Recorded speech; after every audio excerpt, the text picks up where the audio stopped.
Соңғы қоңырау. Бүкіл мектеп ауласы гүлге, шарға толы. Басқалар мәз. Жылап, құшақтасып, естелік жазып жүр. Ал мен үндемей қарап тұрдым. Бұл мектеп менің басымнан неше түрлі дауыл өткен орын.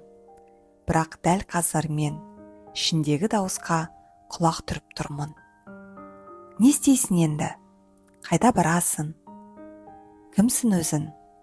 Ішкі күмән шырқырап тұрды. Кешке үйге келгенде Жанар апай күліп қарсы алды. «Құттықтаймын, түлек қыз», деді дастарханға жайылған бәлішпен. Мен күлгендей болдым, бірақ көңілім әлде қайда тереңде. «Апай», дедім жай ғана, «мені ешқайда қабылдамаса ше, мен ешкімге керек емеспін ғой».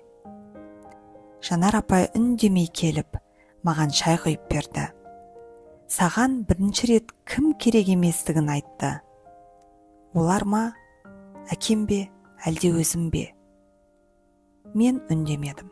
Сосын, өзім сияқты, сенбеймін өзіме кейде. Жанар апай жымиып, өзіне сенбеген қыз дәл осындай күрестен тірі шықпайды.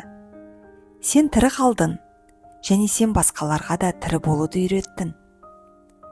Бір аптадан кейін колледжге түсу емтиханы болды. Қолыма қалам ұстағанда жүрегім қайтадан дүрсілдеп кетті. Қасымда отырған қыз, «Қатты қорқып тұрсың ба?» деді.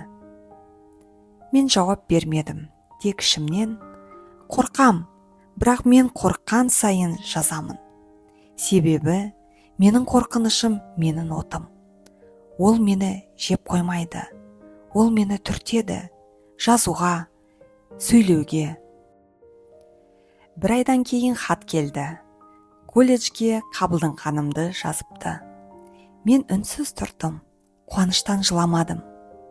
Бірақ ішімде бір дауыс айтты. «Сен өз өміріне қадам бастың. Енді бұл жол сенікі. Өткенің көлеңке емес, бағытым болды». Сол сәтте мен айнаға қарап, «Мен өзімді жоғалтқан жоқпын, мен өзімді таптым», деп сыбырладым.